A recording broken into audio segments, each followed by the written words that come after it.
And for those who don't know Chris, Chris, feel free to introduce yourself in a sec. But from what I know, you've been in the American Association of Snowboard Instructors, Professional Ski Instructors of America. You know, the association there, one of the largest snowboard and ski instructor associations in the world for a while. And you've been on the national team, and you're on the Western Division, which is the sort of California end of things, on the demo team there.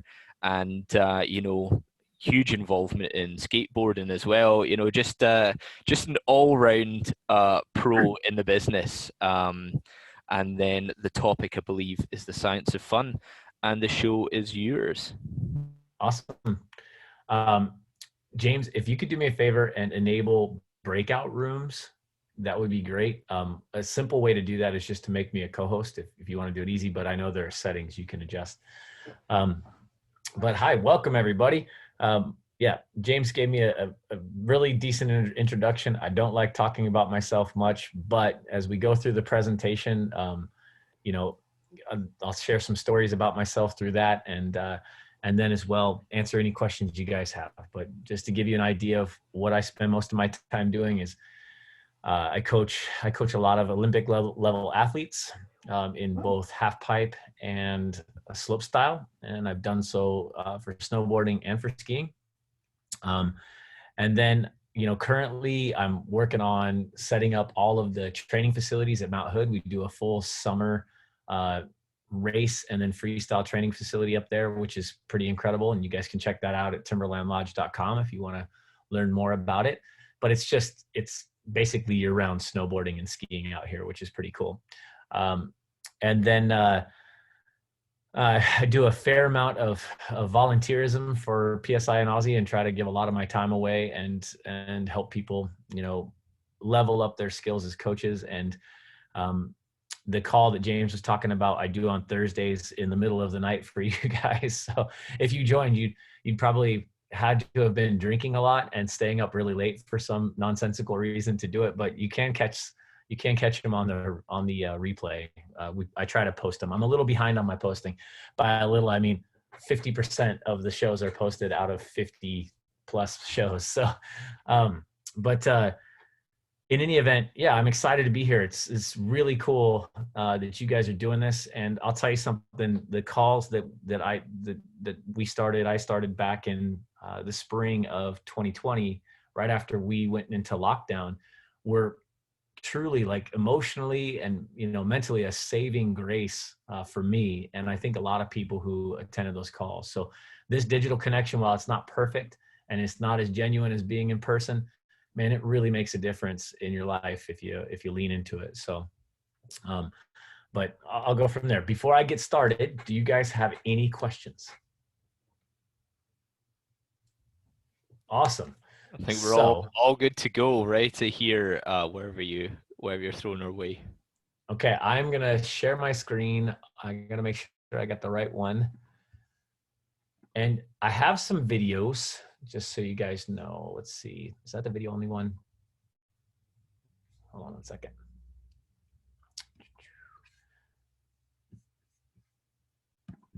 Yeah, let me just so you know, I made you the host, so you can do your breakout rooms whenever. Thank you very much. I appreciate that. All right, I think I'm ready to go now. Here we go. Here's this. Share that thing. Let me get down here. I'll put it into slide. Let me get it into the actual show here. And you guys should be able to, can you see the screen okay? Everybody okay? Yeah. Yes? Okay, so first thing first, I love this video. If it doesn't come through, you guys just put your hands up and go, it's choppy, and we'll skip over it and I'll tell you about it. But hopefully these videos do play through for you guys, because they're fun and they increase the engagement. What do you desire? What makes you itch? What sort of a situation would you like? Let's suppose I do this often in vocational guidance of students. They come to me and say, well, we're getting out of college and we haven't the faintest idea what we want to do. So I always ask the question, what would you like to do if money were no object? How would you really enjoy spending your life? Well, it's so amazing. As a result of our kind of educational system, crowds of students say, well, we'd like to be painters, we'd like to be poets, we'd like to be writers, but as everybody knows, you can't earn any money that way. Or another person says, well, I'd like to live an out-of-doors life and ride horses.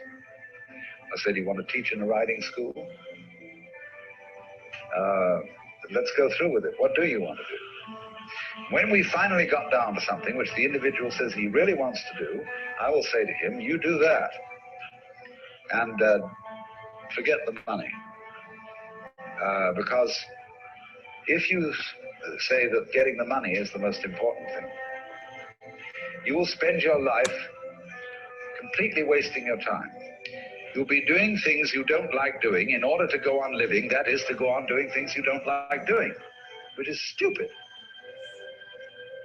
Better to have a short life that is full of what you like doing than a long life spent in a miserable way. And after all, if you do really like what you're doing, it doesn't matter what it is, you can eventually turn it, you could eventually become a master of it. It's the only way to become a master of something, to be really with it. And then you'll be able to get a good fee for whatever it is. So don't worry too much. Somebody's interested in everything. And anything you can be interested in, you'll find others who are. But it's absolutely stupid to spend your time doing things you don't like in order to go on spending things you don't like and doing things you don't like, and to teach your children to follow in the same track. See, what we're doing is we're bringing up children and educating them to live the same sort of lives we live, in order that they may justify themselves and find satisfaction in life by bringing up their children, to bring up their children to do the same thing. So it's all wretch and no vomit. It never gets there. And so, therefore, it's so important to consider this question: what do I desire? Okay, so if you guys are familiar with Alan Watts, over here in the States, he's really popular because I think he has a British accent, and therefore we think he's super intelligent just because of the accent. But I love the sentiment, though, right? Because that's, I think, why anybody becomes an instructor in the snow sports, right? We have this sense of burning passion and desire. I mean, at some point, skiing or snowboarding struck you as so much fun that it changed who you are at a core level and made you want to become something more, become a part of something special, become a master of something, and find a way to help other people pursue what it is that you love to do, and just share that. And I think it's the sharing of that that's really fun for us, that's really exciting, really inspirational. It's motivational. And for me, it's been an aspiration. I was talking to somebody yesterday about this, and I told him that when I was a child, my stepmother told me, she said, if you're going to do something, if you're going to do a job, then do it well. And if you're not going to do it well, don't bother. And that's stuck with me. So everything I ever got into, I did it incredibly well to the best of my ability until I hated it. And I would just burn out on things. I would learn something new and go, this is awesome. And then finally I would get tired of it. This is the thing in my life, other than my family, that I haven't burned out on. And I keep pursuing it. And I don't hate it. I love it. I love everything about it. I love the connections. I love the people. I love the snow. It's fun for me.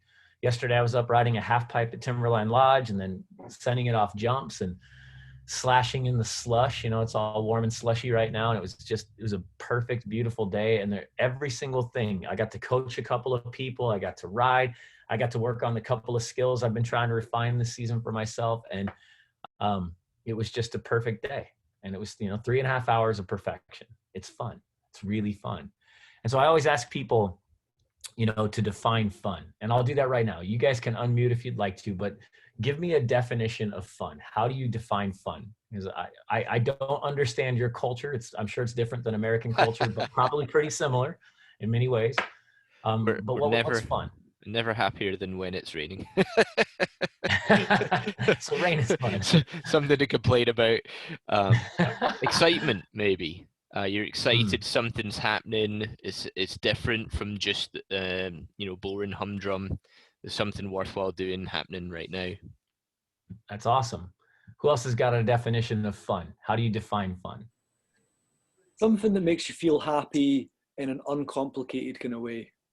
Ooh, that's a good one. A really gut kind of way. It's not like you have to think about it. Like, was that fun? Wasn't it fun? If it was fun, it was definitely fun. Yeah, right. Yeah, for me now, it's kind of what Roddy said, and that snowboarding for me doesn't have to be complicated. It doesn't have to be gnarly. It doesn't matter what we're riding, as long as I'm riding with the people that I enjoy riding with. That social aspect of it for me now is more important than going big or going hard or getting gnarly or whatever. It's the people I'm riding with will make the day more than the actual activity themselves.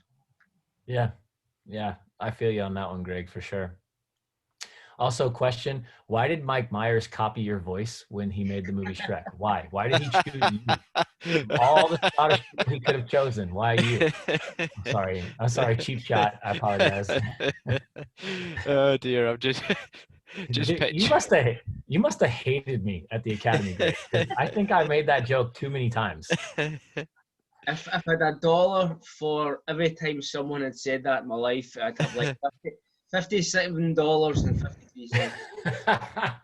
Well, I think I owe you at least 20 of those dollars, so I'll buy you a couple beers. I'd never thought that before. That's really tough of me. So who else has got a definition of fun?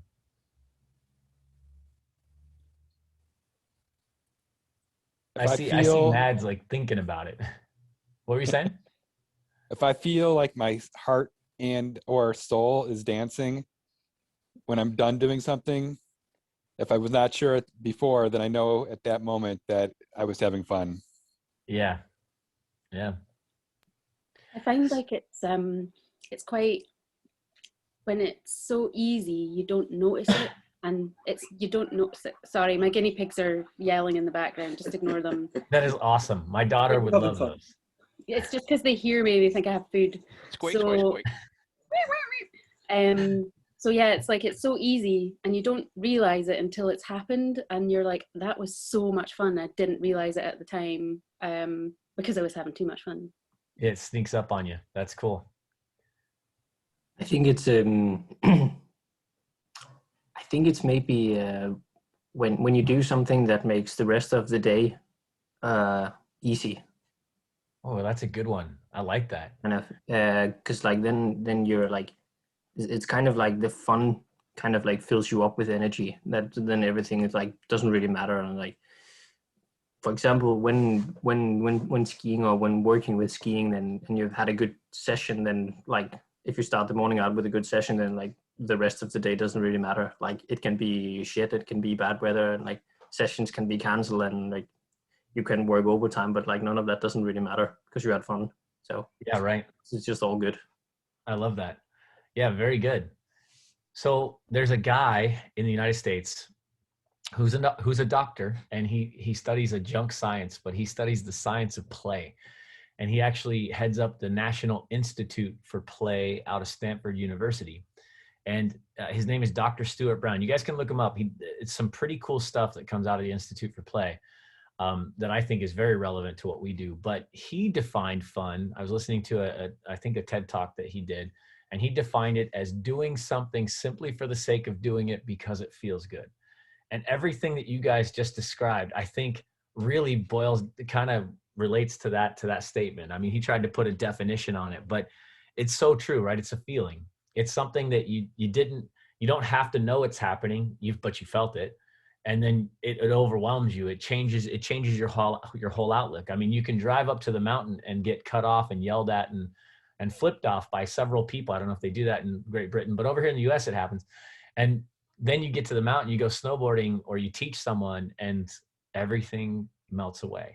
And it feels good. It feels so good. In fact, to Mad's point, that you lose track of all the other problems in your life for at least a moment. I love that concept. We're going to get into that a little bit more. but it's really hard to define fun, right? And if it's a feeling, you know, it's like you got to ask yourself these questions, like, what I'm doing right now for myself or for my students, is it actually fun? That's a picture of me and my daughter a couple years ago, and oh, she's so small in that picture. Anyways, we went to one of those like challenge runs where you do these obstacle courses, and they're all inflatables. It's like called an inflatable 2K or 4K or whatever. And we started running. You have to jog, so you jog from one inflatable to the next. And what I noticed my daughter is, we'd get to the inflatables and she'd want to just do laps on the different things. I don't know if you guys have ever seen the program on television called Wipeout, which is where people try to run across these big red balls and they fall into the water, or they get hit by big boxing gloves or things like that. They kind of had all of those set up. So you would jog, you know, like part of a kilometer or whatever, and then you get to the inflatable, and then my daughter would want to do 10 laps per inflatable. It took us all day to do this race because she would get completely lost in either having fun doing the thing or having fun laughing at me taking hits on all these balance obstacles. And it was a blast. I completely forgot that we were running. I hate running. I mean, I like being able to run, but I'm not a runner, right? So I don't go out and like practice running and do this sort of, I want to save my body for snowboarding and skiing. but that's my excuse for not doing exercise. But the reality is that when you're having fun, all the work does seem to melt away, and even the work becomes a part of the fun. It's like, yeah, it's all right. We got to run to that next one. Let's go get there because it looks so cool, you know. And it becomes a very interesting thing. And I really like what you guys said about fun, how you defined it. You know, so the question I always ask people, though, in this presentation specifically, is, can you measure fun? Is fun something that you can manufacture? Can you measure it? Can you manage it? And that's what we're going to try to answer in this process. And right now you're probably thinking, no, you can't manufacture fun. And you'd be right. There's you guys may know of an old sort of duo comedy crew called Tenacious D with Jack Black and Kyle Gass. And there's this one episode, they had these short, like 15-minute episodes on HBO a while back. And you can look them up. They're online for free now. But there's one called The Road to Inspirato. And Jack Black, they're trying to write a song and they get writer's block and they can't write the song and they're losing their minds. And then finally Jack Black is like right up in the screen and his face is all sweaty. And he's like, what is Inspirato? You can't manufacture Inspirato. It just has to come to you, right? And it's like, and he's probably right? Fun isn't something that you manufacture, you don't bottle it. But what you can do is create opportunities for people to maximize their experience. And that's what we're gonna look at. So this particular video is of me, and it's just gonna loop. It's of me in China. And my friend Iwei and I, we do these camps over there, and we develop these little airbags, little angled landing bags, and we've improved them. They now have safety tubes, and there's more to them. But it's like landing in powder every single time. You can land on your head, you can land on your shoulder, you can do whatever. It's so much fun. And you do it off a small jump. So a beginner can learn a straight air, or if you're, you know, an old guy like me and you just want to relive your glory days and throw backflips, you can throw 50 backflips in one day, which I literally did. It was funny. In this video, I did this over and over, and I was supposed to be there coaching. I completely lost track. And this rarely happens to me. I am always talking to my students, right? I love engaging with my students. I forgot they were there. I just kept hiking and hiking and hiking and flipping and flipping. And I was doing so many of these wildcat backflips. I didn't even care that any other trick existed. Finally, about 5:30 in the evening, my friend Iwei, he pulls me over and he's like, hey, Chris, come here for a second. He's speaking in broken English because he's a self-taught English speaker from China. He's an awesome guy and a top 10 pro in the world for a period of time. And he pulled me over and I'm like, what's wrong? He's like, hey, give me your board. I'm like, what? Did I break my board? What's wrong with my board? I'm like looking at it to see if I broke it. He's like, no, just give it to me. I'm like, okay. He takes my board and he says, you're old. Time to go home. Get some rest. See you tomorrow. I'm like, wait a second, man. You can't say that to me. And I was like, okay, but the point is, right? It was so much fun that I just got lost in it. I got completely absorbed by it, right? And that's really the experience that we want to create for our students, right? And when your 2-hour lesson or your 1-hour lesson or your all-day lesson is over, You want them to go, whoa, wait a second, it's over? What just happened? This is the best day I've ever had. I am a new person. I've changed. My life is different. I am a completely different human being because of snowboarding or skiing and because of you. I'm so thankful to have had this experience, right? That's the thing that we want. We hunger for that as coaches. They need that as people. This is a release for them, right? And so as we get into fun, we start thinking about, well, how do you get there? How do you get to that level where somebody goes, oh my gosh, my life was changed, right? I met this lady who is, she's an expert in the gaming industry, and I taught her how to snowboard. And she, about an hour and 15 minutes into the lesson, we'd been going, it was she and two of her colleagues, they came up, it was a special deal that I did. And she was making notes the whole time. And I thought she was bored or didn't like the experience or whatever. And she was making notes. And at one point she's looking at her watch. And I'm like, why does she keep looking at her watch? And so finally I had the group take a break, and I was having fun. People were learning. I thought it was going pretty well. And I asked her, I'm like, hey, why do you keep looking at your watch and making notes? And she goes, oh, I'm timing you. She's like, don't worry about it. I'm just timing you. This is what I do. So she said, in the gaming industry, what I do is we have to time video games, and we try to make sure that the video game re-engages the user every 3 seconds, right? And you're right, Greg, it's 3 to 4 seconds. And that interval is on point, right? They make sure that when you're playing a video game, if you're playing an app-based game like Candy Crush or anything else, games that are successful keep you engaged every 3 seconds, over and over and over again. And I went, wow, that's really fast. Is that true? I'm like, she's like, oh yeah, the science is there. The data is real. I said, wow, that's interesting. And she said, do you want to know how fast you're doing it? I said, what, like every minute or two or something? Like, she's like, every 6 seconds, Chris, every 6 seconds, you were communicating, cheering, moving the group, asking the group to watch another person. It's not that you were teaching something new every 6 seconds. It's just every 6 seconds you did something that re-engaged the group. And I'm like, that can't be real. She's like, look, here's the data points. And she shows me on her notes. I'm like, oh my gosh, that's crazy. And I thought, well, I'm no different than any other coach. So it made me think, like, coaches and instructors that are just lost in what they're doing. And it's one of those days where you're just having the best lesson ever. You are doing this. You are probably less than 10 seconds on 10-second intervals re-engaging your group. Think about the days when you have 10 or 20 or 30 people in a lesson, and think about how long it takes for those people to re-engage and reconnect with movement or a sensation, right? Those are tough lessons.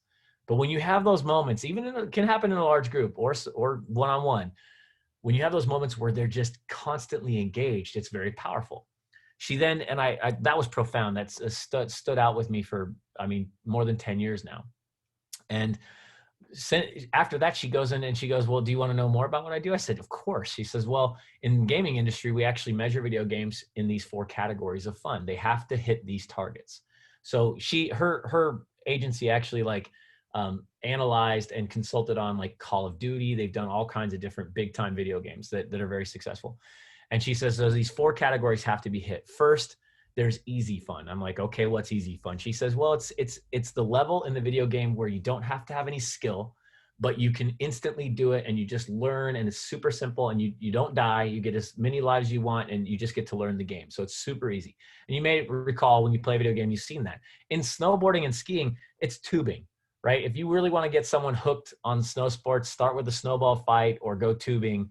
And tubing is awesome because it requires no skill. You just got to have a heartbeat and a smile, and you're good to go, right? But it only lasts for 30 minutes to an hour. After an hour, you start to realize that you're cold, your hands are wet. You're like, this is not cool, right? So she says, when people hit that stage, she's like, you got to move on to this next kind of fun, which is hard fun. Now, hard fun is where people have to learn a skill, overcome obstacles, strategize, and just develop and memorize things. And she says that in the gaming world, that's like your story mode. That's you're memorizing levels so you can pass the level. She says it's really important because, and she calls it the brass ring, but she says it's really important because people have to earn it. Part of having fun is earning your fun. It's working hard. Now that I really related with, because that is what teaching snowboarding and skiing really is. It's hard work for a student. They work very hard to have fun. And you hope that by the end of the lesson, they can actually link turns, right? And control themselves and smile and think, wow, this was a really fun experience. but you're not sure. And the whole way through, you're doing work. And so the mission is, how can you mix, and I always say this to instructors, how can you mix easy and hard fun in to make sure that while they're doing the hard fun, they're also getting the easy fun and reconnecting to that, that energizing, life-giving feeling that you guys talked about. And she says, now the next thing that we know about video games is for people to stay engaged, they have to have what she calls people fun or social fun. Meaning, like, I think Greg was talking about this. Like, if I'm riding with the right people, if I'm riding with people that I care about or care about me, then it's all good. It's easy, right? For me, it's students, it's coaches, it's people, it's my friends. I'm so much like Greg. I am more inspired. I have more fun when somebody else is there for me to cheer for or for them to cheer for me. But she says, in gaming, this is true in snow sports as well, they need all the aspects of social fun. So it's not just the supportive part, it's the challenge, it's the competition, it's laughing at, it's laughing with, it's all those things that keep them engaged. And I always tell instructors that maybe one of the most important things you can do for your students these days is take that time to create an Instagram moment or a Facebook moment, or, if I don't know what's big in the UK, is it Snapchat or whatever it is, right? But over here, it's like Facebook for adults, it's Insta for teens and 20s, and now it's TikTok for younger kids, right? So, but taking that time to create those social connections so they feel like they have a bigger community, they're a part of something bigger than themselves, that's hugely important. They have to feel like they're connected to our community at large, right? So that third kind of fun might be the most important one. And it's the one that oftentimes we forget, or we don't realize that it's happening, and or that it's not happening. And that's the bigger problem. I've had a lot of experiences where I'm delivering some great hard fun, right? I'm giving them all kinds of great tools and great fundamentals and progressions. And I know they're learning, but I'm so hung up on and excited about the content, about the thing that I'm teaching, that I'm not paying attention to the fact that, are we becoming friends?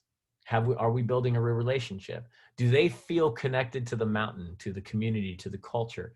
And I lose sight of that. And you think that if they learn the sport, that all those other things are going to happen, but sometimes they don't. And you can't neglect them, right? To her point.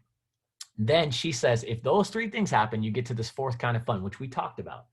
It's that life-changing moment, that serious fun. She calls it fiero, but it's this moment where somebody goes, that's it. I'm a snowboarder. I'm a skier. I'm a gamer.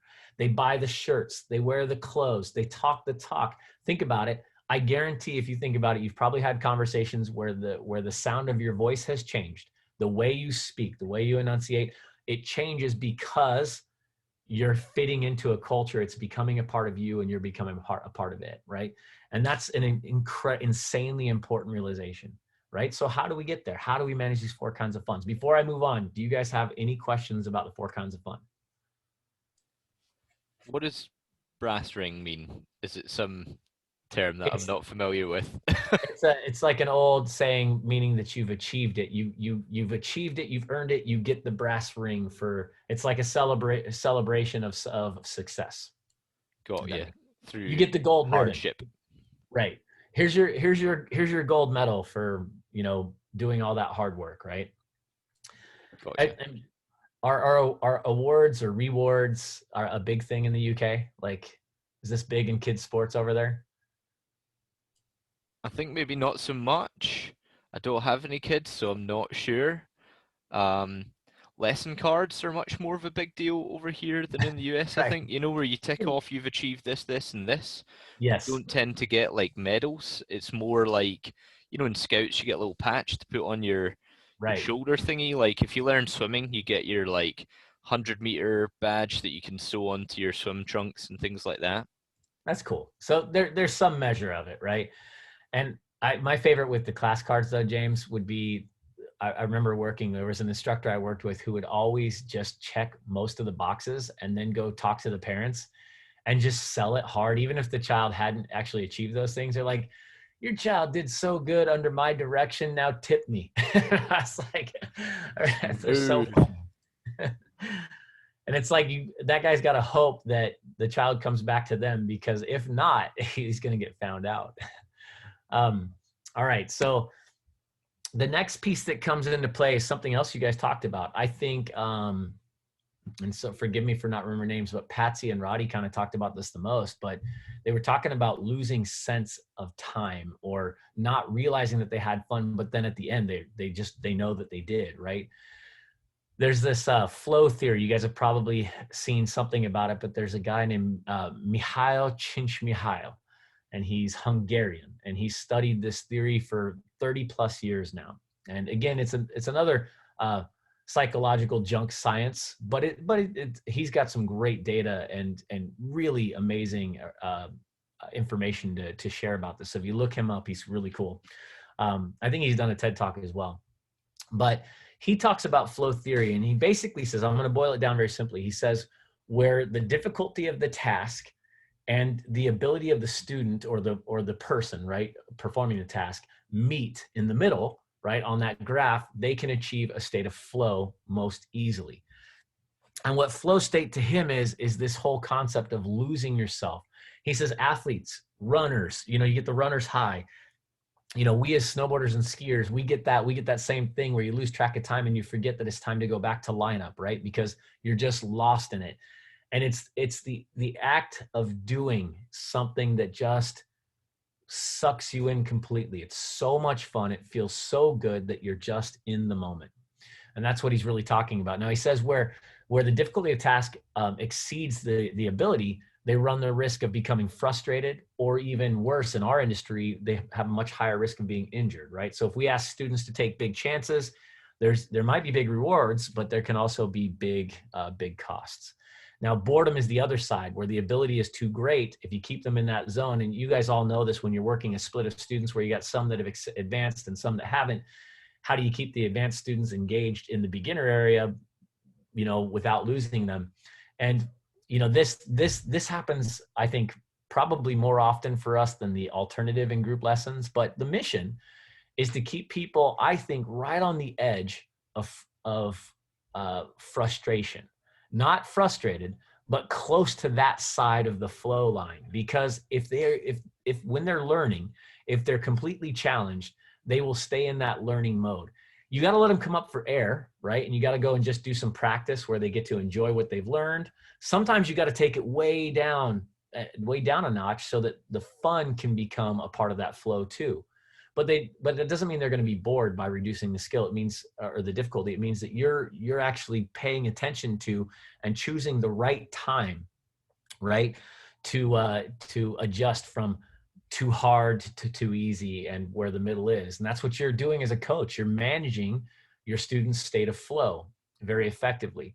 And I think when you go back to the easy fun, hard fun concept, a big part of managing their flow state is how long do you spend in the hard fun space learning a new skill before you realize that it's too much. And then you got to back off and back down and go into something easy and set the hook again.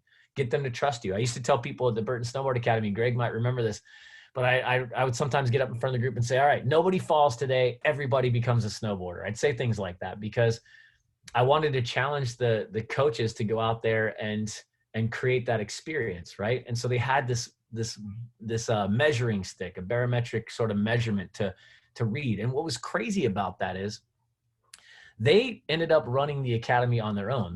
They never really needed me. And they started to compete with each other. It was wild to see these high-level instructors fighting over who got to teach beginners that day. That, to me, was an awesome accomplishment. And it happened routinely because they had so much fun managing this aspect, this flow state, and creating these experiences. I mean, Chris Lang, another examiner in the Western division for PSI and Aussie, who Greg knows really well, and I think James knows really well too. His whole mission in life became, giving people, making people snowboarders. It was like this mission, and he was so passionate about it. I loved it, right? These are guys who are, and these are men and women who are super accomplished. They could teach anywhere in the country or the world that they want. And they're all fighting over teaching beginners and low-level lessons at the Burton Snowboard Academy at North Star because the culture was there and they had this focus. They were in flow. I think I could watch it. I could tell you that if I wish I'd recorded it and created more data points, because I can tell you, I could stand back in the academy and watch them assign lessons and put their groups together and do their thing. And I could see that they were so happy, not the students. I'm talking about the instructors. The instructors were so happy. They were teaching people about the finer details of equipment and sharing video, you know, aspirational moments on video, and sipping coffee and, you know, doing their thing, and then going out on snow and coming back in and going, yep, all my people rode here. They were all Lincoln turns there. They were learning how to jump. They were doing this. It was awesome. Instructors in flow state most days. It was so cool to see. Let me see. Sorry, guys. Yeah, I thought so. 1 second. So this next video is one of my favorite videos, and it defines this concept of how fun can be sort of, you can witness it, right? But you just watch. I love this video because it's so authentic, and you can see people just having fun on their own. And they take something, in this case, stairs, and they turn it into something that's really fun to do. I'll just let you guys watch the video and we'll keep moving forward.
I love that video, and leave it to an automobile manufacturer to come up with like really fun ideas. But the whole concept there, right, is you take something mundane, like ask yourself that question: how many times do you opt for the escalator over the stairs?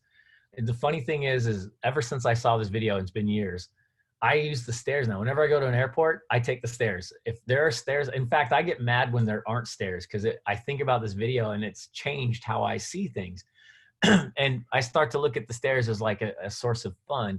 And I actually, strangely, think about the piano sounds as I run up the stairs. It's so stupid, but this had an impact, a very profound impact on me. And you can see how just taking something that's mundane, something that's, you know, boring, something that's hard work, and turning it into a game, gamifying it, is so powerful.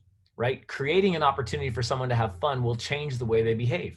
So if you go out to a lesson and you spend, for example, the first 15 minutes of your lesson talking about you and talking about them and asking them all the standard questions, you know, do you play other sports? Do you do this? And then you go into a long dissertation about their equipment, right? Which is normal. This is normal stuff in a lesson. But you think about it. In their first 15 to 30 minutes, I do a lot of observational studies of instructors teaching beginners. It's a part of my career that I really enjoy. And I can't tell you how many times I watch students basically stand in almost the same place for between 15 to 30 minutes, almost every time in a lesson. And I think to myself, I'm like, okay, they're doing something important, right? They're building a relationship. They're talking, they're having conversation. They're telling the students what they're going to learn for the day. They're talking about, you know, their clothing, or checking the socks and the boots and that kind of thing. But they're missing this whole opportunity to turn all of that into something that's fun to do.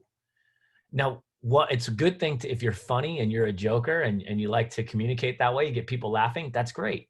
We did a study once, a long time ago, it's about 6-7 years ago now, where we, maybe longer, but anyways, we took a trained professional circus clown who worked as a part-time snowboard instructor, and and then we took a fully certified, very talented instructor. I won't give the name because, but the reality is this was a very talented instructor, someone who's highly successful here in the States. And we basically gave them the same rules. We gave them an hour with a group of 10 people. And we told the circus performer that they could teach anything they wanted about snowboarding, but they had to teach the whole group how to juggle. And that was it. You have to teach them how to juggle. And hopefully they learn some snowboarding. We told the other group just the other instructor to do their normal thing, and they did. And they went out and they crushed, right? At the end, we surveyed all of the students, 20 out of 20, right? Of the 10 who joined the circus performers group, all 10 said they would return and recommend the snowboarding to a friend. Of the high level instructor, 7 out of 10 said that they would return and recommend to a friend. Now, I know that all 10 people in that lesson learned how to snowboard because it was effective. But the impact of the experience of just learning how to juggle, and for the first 45 minutes, the circus performer taught juggling, and they were standing there and they would talk a little bit about snowboarding and do some things. But for the first 45 minutes, longer than a half an hour, they were juggling and just having fun, and the group was moving and laughing, and they instantly became friends. They all became friends, and he got them engaged in juggling together and doing all these crazy. I know it sounds silly, and people didn't sign up for a juggling lesson that day. They signed up for a snowboard lesson. But what they got was juggling and snowboarding, and they built a relationship with somebody through fun. Their relationship was chiseled through excitement and fun. So I tell instructors all the time that when you do your introduction, do a dynamic introduction. This is just a recommendation, right? It's not a responsibility, but it's a recommendation. And a dynamic introduction is one where you're moving and doing snowboarding things while you're teaching them about their equipment or fixing their socks or fixing their laces. Get them moving right away. Put them on their snowboards. One of the best ways to do it is to find the flattest piece of terrain you can so they can't slide away. Buckle both feet in so that they're a captive audience. They're not going to run away from you, right? And then start moving up and down and go through ranges of motion, right? And get them to teach them how to press their nose and tail and ollie. And I teach hand plants. Greg might remember I used to tell everybody to teach hand plants in the first 15 minutes. It sounds crazy, but it's totally doable for most people, turns out, if you really want to make it happen. But you play and you have fun and you jump and spin and hop around and you learn your edges through fun experiences rather than through the traditional explanation. Now, this isn't always going to work for everybody. Some people want that other type of experience where it's more cerebral and they're more auditories, right? So they want to understand things. But at the same time, how can you gamify it? How can you apply piano stairs to your lesson? So here's what we're going to do really quick. I'm going to stop the share for a moment and I'm going to do a couple breakout rooms. Let's see, what do we got? 8 of us. So let's do 3 breakout rooms, and there will be 2 groups of 3 and 1 group of 2. And is that right? No, my math is terrible. There will be live 2 math. groups of 2 and 1 group of 3. Sorry. So what you guys are going to do is talk about any aspect of the beginner lesson that you'd like. So any aspect. And I want you guys to, sorry, I take that back. I'm going to put a parameter on that. You have to pick something that is awful. The worst part of a beginner lesson, the very worst part, the thing that is just like, it makes people sweat. It's uncomfortable. It's boring. It's something that isn't fun to do, right? So I want you to find the thing in the lesson that isn't fun. And then I want you to gamify it. I want you to apply that concept of piano stairs to it. Think about the 4 kinds of fun and imagine whether or not you can keep them in flow while they experience this terrible thing, right? You guys all got a terrible thing? Mm-hmm. Well, let me form up the breakout rooms and you guys can talk about the terrible thing together. All right, the rooms are open. We'll just take 2 or 3 minutes.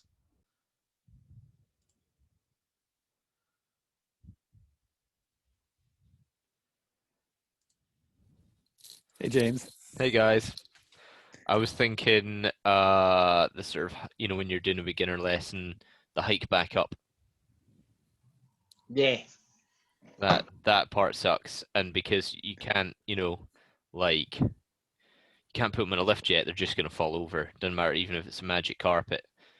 So they just have to take the gear off, hike back up. do a little bit of riding, hike back up. That sucks. It's strange. I can still remember my first time lesson at Aviemore. Yeah. And of all, yeah, we hiked. We didn't have any access. And at that time, I didn't seem to mind it. And I was far from being athletic. Yeah. Same here.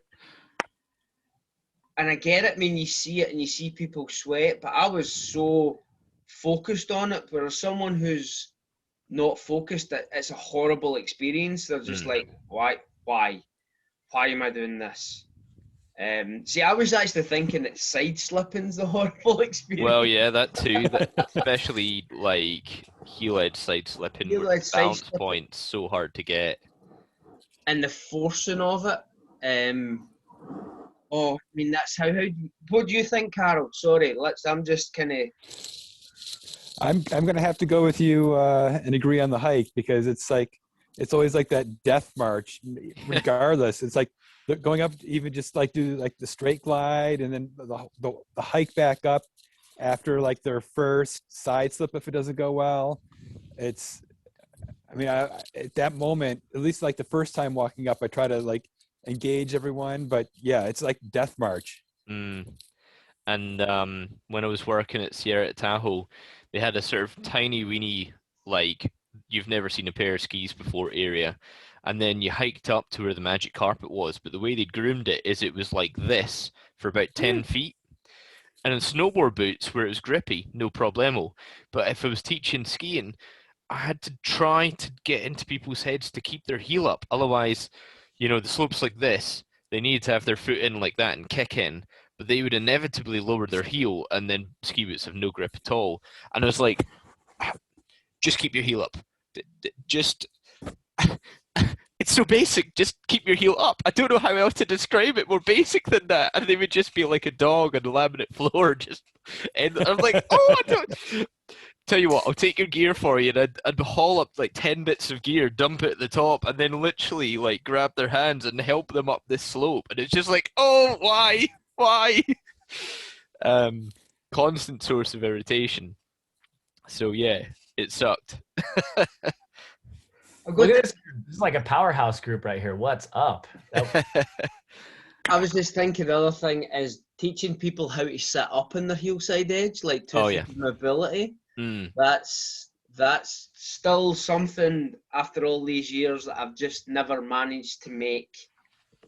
I'm very cognizant, Chris, of you joining the group, and I'm starting to talk like this. So just talk like you. I love how you talk. So during the week, I was teaching two kids. One was from Sudan, and the other one was Eritrea. Right. So, and these kids are in for an Easter thing, and everyone else I work with have got really strong Scottish accents.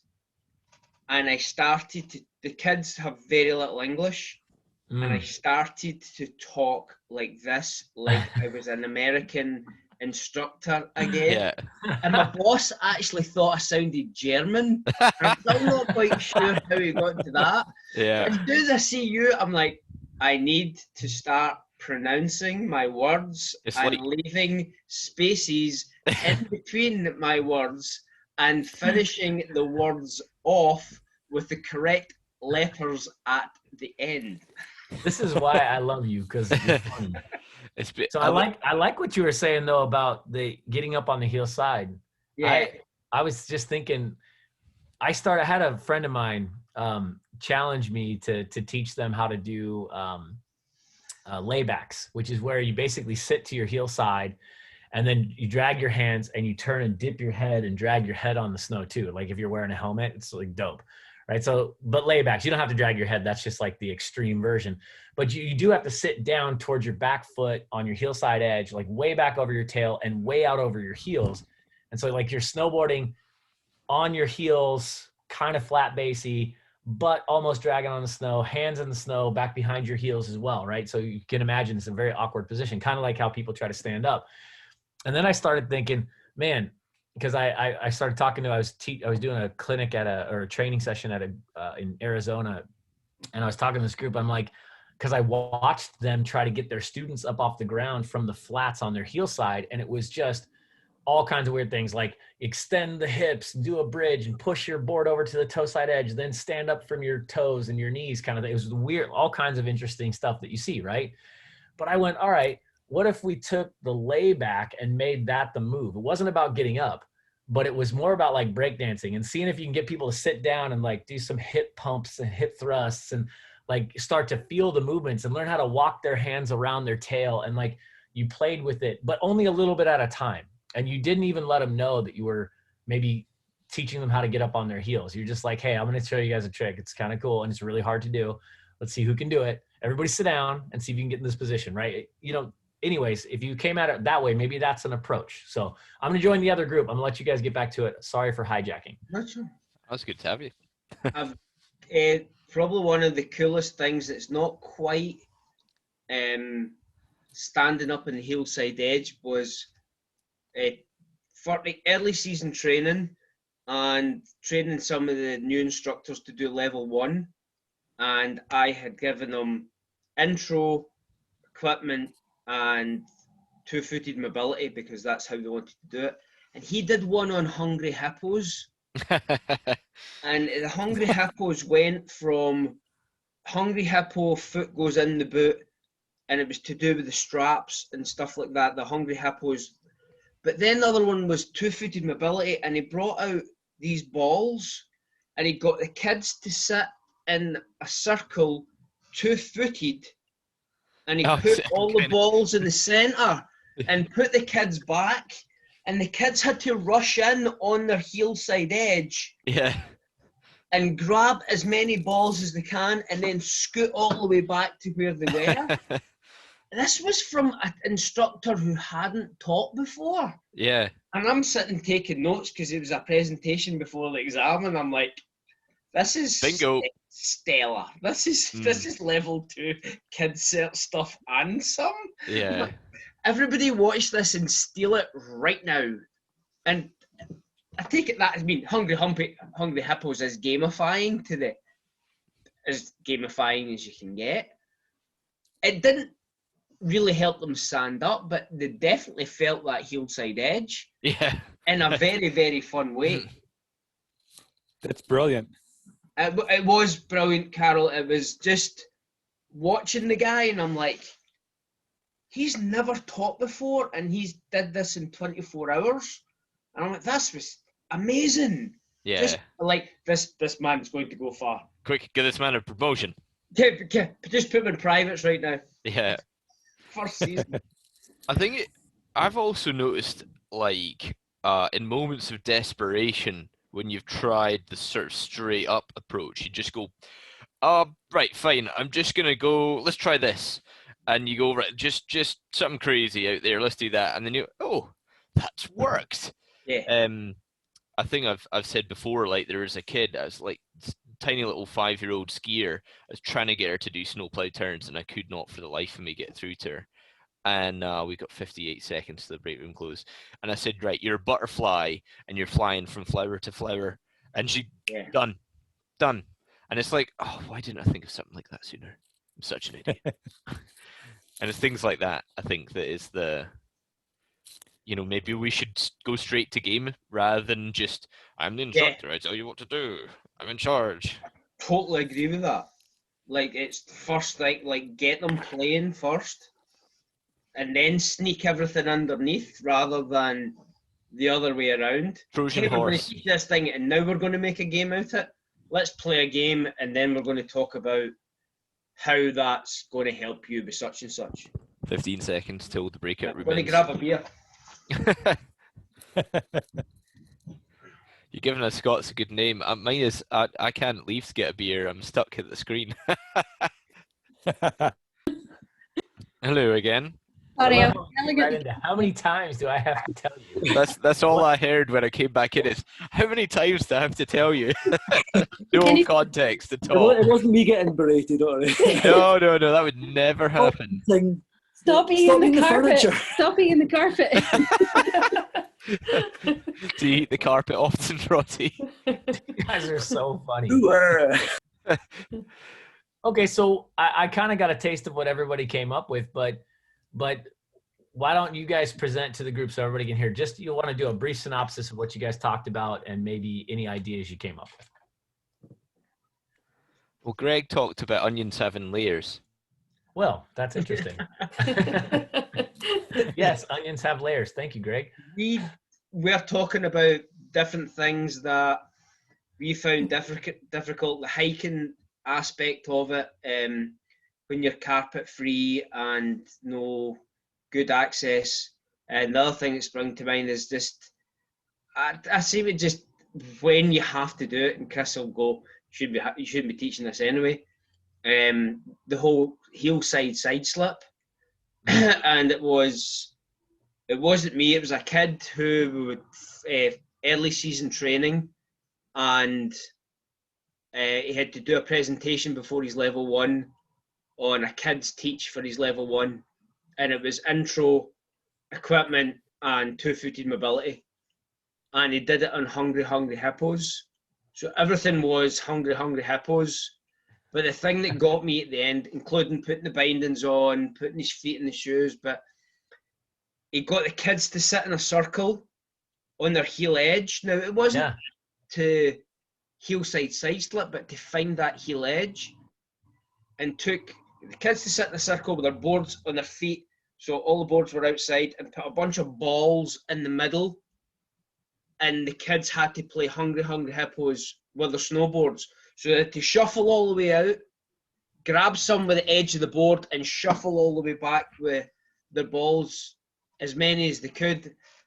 And it was just, I thought, wow. That's awesome. Never mentioned how to get on your heel edge. It was just, there's a heel edge, use it. That's very cool. I'm stealing someone else's idea rather than me having 30 seconds to come up with my own. Sometimes that's the best way to do it. I think that's where I got most of my good ideas, from somebody else. All right, what else?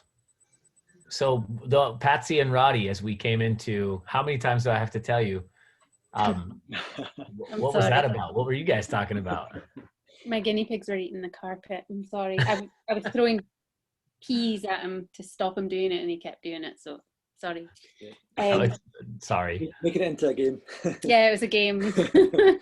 Yeah, so we talked about. I know you were talking about the gloves. Did you guys leave off at the gloves? Yeah, we like your idea about the sort of mixing up the gloves and let's make a game out of putting gloves on. Mm-hmm. We talked about sort of challenges if you have. I mean, we were kind of being a bit stereotypical and talking about like older kids and teenagers being like moody and awkward or whatever, and you know, not being kind of above games. And we're thinking that like football and throwing and catching things, particularly, which is quite applicable to skills, is something that, you know, most people aren't going to feel is beneath them. Like, and it's a good way to build up rapport between people is like, if people don't say a word to each other, but they've thrown and caught something, then, you know, we're going to have a bit of connection. And then at the end, we were talking a bit about sidestepping, I think, to get up the hill. And that was just kind of when we finished. But something that I kind of bring out sometimes is the idea of walking like a crab,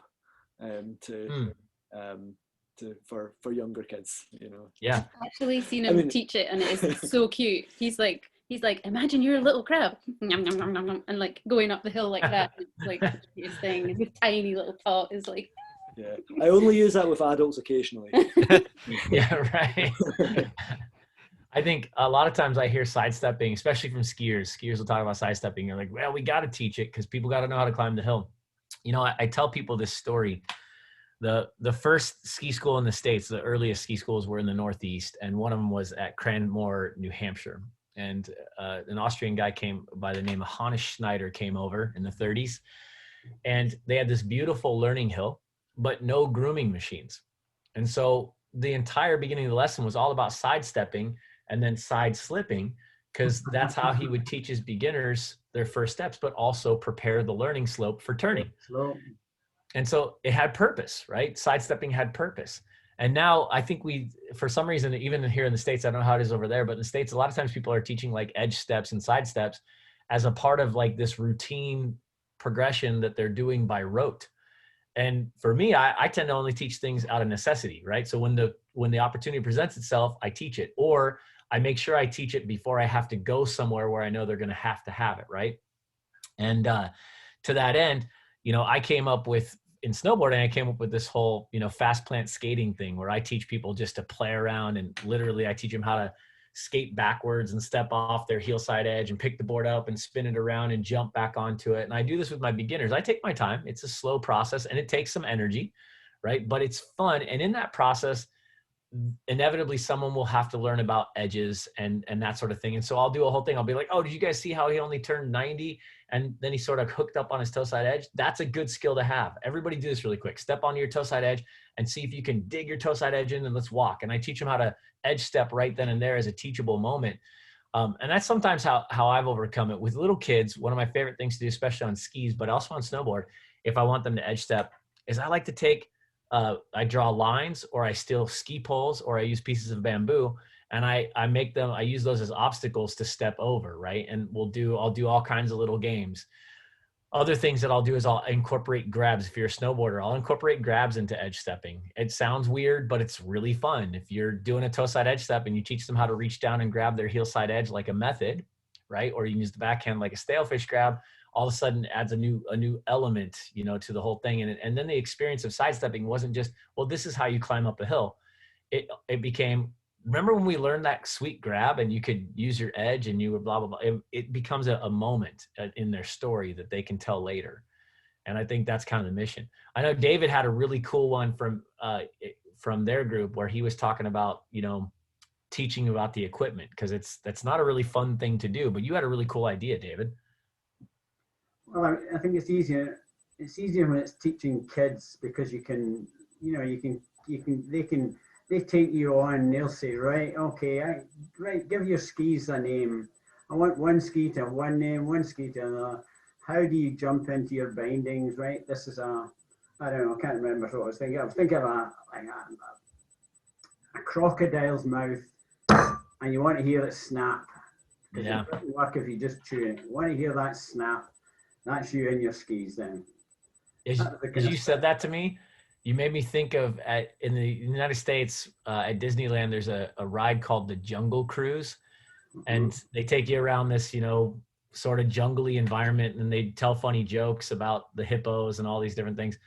And I was thinking about, as you said that, I was thinking like, man, I bet I could make the equipment like a Jungle Cruise and like get people to remember things through like that story form that we were kind of talking about. But I love that idea. That's a great way to approach it. And you can sell any aspect of the learning experience to whatever measure you choose.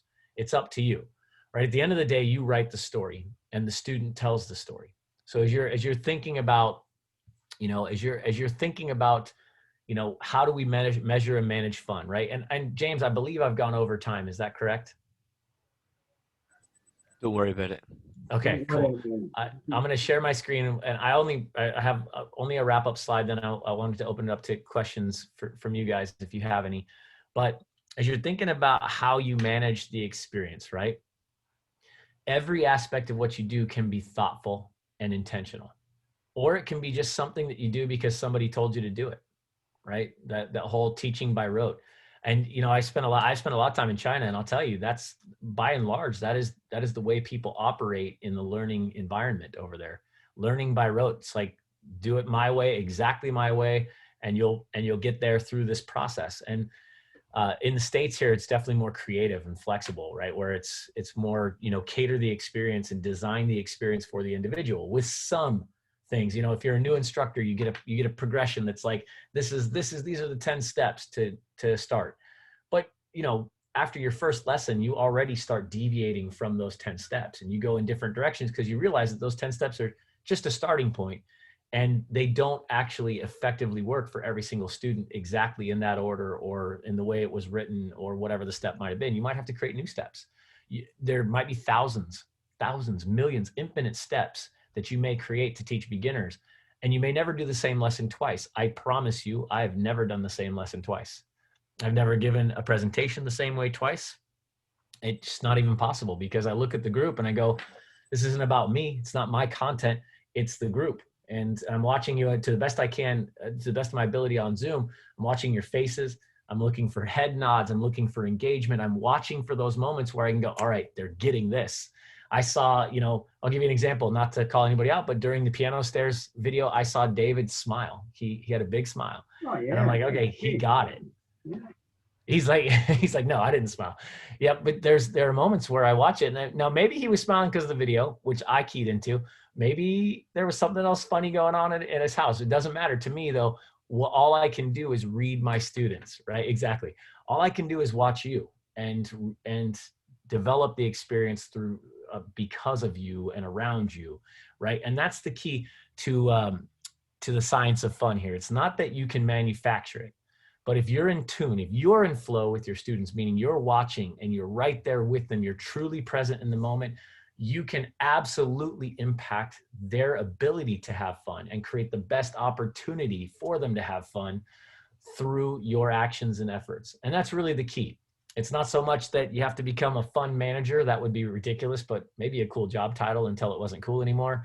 But it's that you want to create those opportunities. So a few key takeaways, right? Your job is to keep them in flow. If you think of it from that perspective, it's really simple. You're always trying to manage difficulty and skill and keep them right in the middle to the best of your ability. And then to do that, though, sometimes you got to bounce through those different types of fun. You may have to pull back and have some social fun, some people fun. You may need to go to hard fun, easy fun. You might have to hook them in different ways, right? With the mission of, are they going to achieve serious fun at the end of it? Are they going to be a snowboarder or be a skier or be a part of your family, right? Be a part of your life at the end of this experience, right? And I always, if you guys want, there's some information I do on the art or the science of connecting with people that kind of goes right in line with this. If you ever want to see that, I'd be happy to come back. But the mission being that you are making every single experience, right, something special for them. I wrote it's a big event, right? But it's a special event. It is a life-changing moment. You don't cure cancer, but you can darn sure make people forget that it exists for a little while. And that's important. That's powerful. It's truly powerful. I mean, snowboarding has carried me through every terrible life experience that I've had so far.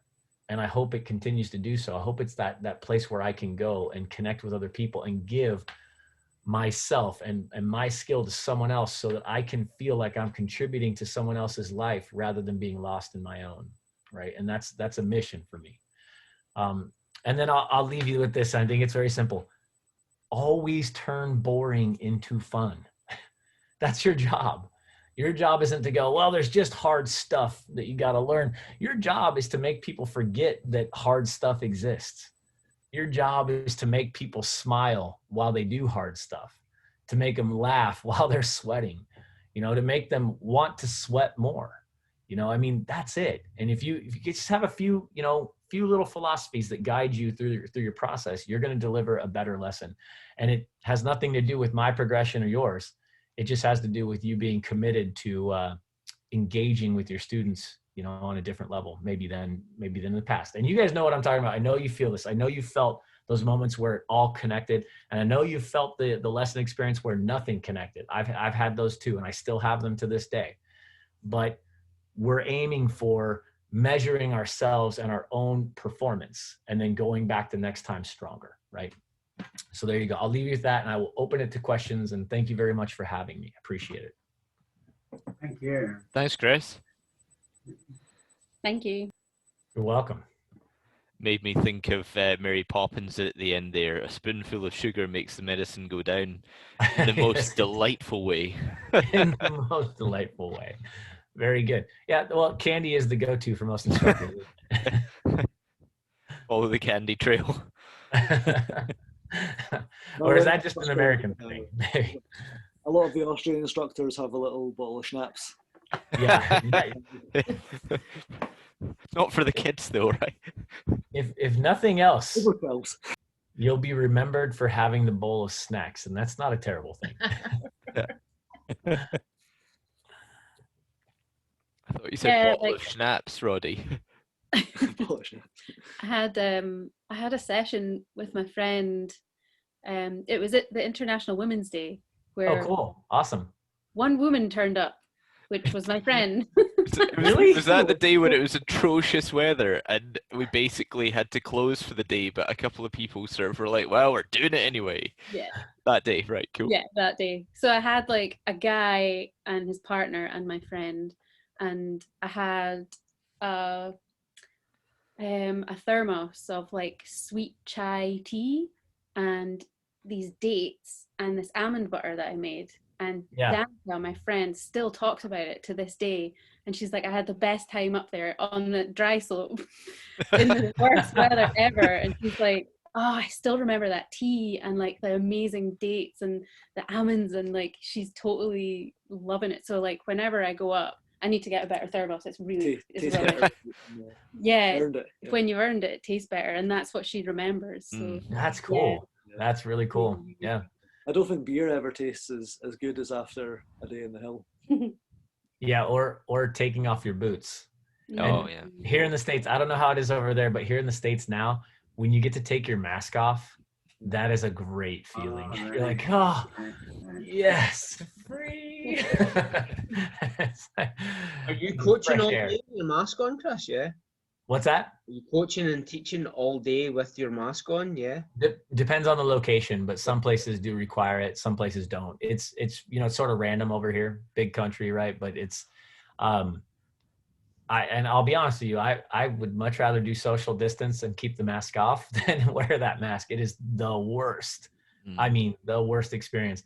I did up at Snoqualmie Pass, which is up in Washington, near Seattle. Yeah. I did a couple of 14-hour days of training, and I had to have the mask on the entire time. I swapped masks 3 times, and they were all soaked. It was disgusting, and it wasn't because of rain that they were soaked. All I'm going to say is, you're sitting there talking and presenting and doing your thing. It's like, whew, that is not a fun experience. I did not envy, anyone who was doing long. I mean, I could handle 6 hours. 6 Yeah. hours. There's light at the end of the tunnel, but those 12, 14-hour days, those were tough. So Also doesn't work well with a beard, Greg. I've found I went clean shaven for that reason. And then, Chris, we got shut down on January 5th, and we're only allowed to reopen in April 26th. So we basically didn't get a ski season. Sorry, effectively, it's been a bit rough on that front, and a lot of question marks along the way. And we're trying to decide whether or not to open for 1 week of snow sports in late April, 27th to May 2nd or something, whether it's worth it for like 2 runs, you know what I mean? Obviously I have no vote in this, but do it, man, because it'll save your soul. It'll make you guys feel better, and everybody who shows up are going to. We'd love to. You need to let me know, James. This is the longest in 20 years that I've went without being on a snowboard. Oh my gosh. Yeah. How long has it been, Greg? It's been since last March. Oh my gosh. Whoa. Yeah. Oh, I feel like it was the week I was down in Santa Cruz the week before North Star shut. Yeah. Riding bikes, so it was the weekend just before North Star and the rest of the Vale resorts got closed. That was the last time I was on my board. Yeah. Well, not for nothing, and I know it's not easy to travel, but if things do loosen up, there will be snow on Mount Hood all summer. You guys let me know you're coming, and I'll try to help you out. I think it's going to be a while before we're allowed out the country and back in again. Yeah. So sorry, guys. Nature of the beast, but I've got lucky with this on my doorstep, so you can come up hiking it. Yeah, hike and ride. It's like 8-hour day for 5 minutes snowboarding. Yeah. And all the various challenges that splitboarding involve. It's all the problems all in one. So do you guys, James, have a dry slope that you get to operate, or? We have a little one at the base of the mountain. So we tend to use that either in the very early or very late season. Right. So that especially for school groups or something, we can at least do a beginner lesson or foundational courses. And usually, like in the scenario that Patsy was talking about, when the weather's atrocious, the challenge is above 50-mile-an-hour winds. That's our cutoff for the chairlift, the main access chair to the sort of base of the mountain that's usually used. And at that point, there's usually a stalwart few who were bred in Sparta who still want to go snowboarding. I've personally taught a snowboard lesson in like 60-mile-an-hour winds, and I remember strapping at the top of it, and I'm moving while strapping in, thinking, better get this done up quick. So we have one, but it's hike all the way, and it's a steep plastic slope. It's we wanted to make it more shallow, but then we found bedrock and couldn't make it shallow. So it's right. Great for learning side slipping, but not so good for the good old snowplow. So you have to really, like the tiny little bubbles approach and stepping stones and things, you really need to get quite creative with it because you don't have your standard setup. Yeah. And Glencoe Mountain and the Scottish ski resorts in general are like they're the Wild West of snow sports. It's like, see, when you were talking about you do sidestepping to tramp down the snow, I've done that, before, because there's no trees. It's just a fairly rounded mountain. So the wind comes in, and you end up you could be groomed at 4 a.m. but when we open at 9, it's not groomed anymore in practice. You get massive windlets and stuff. So you have to be particularly resourceful, I think, a Scottish ski resort compared to that's the quality of the US resorts, is they get it so pristine. You very rarely get it that sort of pristine scenario.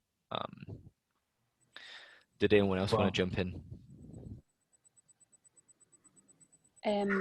I was just going to comment on the dry slope. Like, it's quirky, but fun still can be had. Yeah. And I'm thinking it would be really good to buy a megaphone, because when you reach a certain speed, it gets really loud, and you have to go, "You're doing great!" Right. Toes up, pizza. If you had a megaphone, I think that would make it fun as well. Have you guys seen the new Chinese dry slope material? It looks like it's like a Chinese mushroom. It's got a skinny stem and a little bead on top, a little ball, and they do different lengths of it. And when you ride it, it feels like snow. And you can run an edge on it because your board sinks in, or your skis, it sinks in from the long stems to the short stems, and so you get this sort of floating or snow-like feel. Right. What's it called? Is it Peril Snow? I think the brand that I saw is called Easy Ride, but if you look it up on like Alibaba or whatever, you can see it. And it's amazing. I've been using some of it. It is hands down, and it doesn't hurt. When you fall on it, you can walk around on your knees on it. It feels like you're getting a little massage, because the little beads, it's like, those head massager things. It doesn't hurt. It doesn't rip you apart. It doesn't tear up your skin the way that bristles do, or Snowflex. We had some places here in the US that use Snowflex, which is, and it's really, really good. If I can find a link, I'll send it to you so you can look at it. But and I was going to say to you guys, if there's anything you guys would like to see in terms of, if you need video content for analysis so you can get your brains going, or if you want a trick tip or anything like that, I'm on snow all the way through the end of summer, and I'm happy to go up and capture content, or have some of the people that I work with capture content for you guys. Awesome. Just to keep your minds going, because literally, Greg, you just broke my heart hearing that it's been that long since you've been on snow. I'm thinking to myself, like, what the hell would I do with myself? I'd probably lose my mind. So yeah, it's been a rough old time. Greg, we need to go touring, because there's more to be had. It's not really kicked in, Roddy, till like all my Facebook reminders was like it's the end of the season Yeah. and season's passed, and I'm like, I haven't done anything in a year. Yeah. It's like I really should. I thought I was going to get on my board at some point, and we're just hanging on and hanging on and hanging on, and we're hanging on, and it still still hasn't happened. Just hoping it was going to happen. Well, I'm gonna be thinking really positive thoughts for all you guys and saying my prayers for you. But I truly hope you guys are back on snow at least for a short time this season. I hope so, because it'll probably do a lot of good for your souls. Big time. Yeah, I mean that's where it all begins, right? It's in your heart, and at least you guys are here and doing this, which I'll tell you again. For us over here, this was a big deal back in the spring when we were fully locked down. I mean, there's perfect snow 30 minutes from my house, and you're told that you can't even drive up there and walk on it. Yeah. It was the craziest thing. So I can relate, but have not been tortured the way that you've been tortured with the lack of snow. A punishment must be more severe, says Ben. I just think people over there don't like you guys very much. We'll tell you what, I'll just stop the recording there on that bombshell.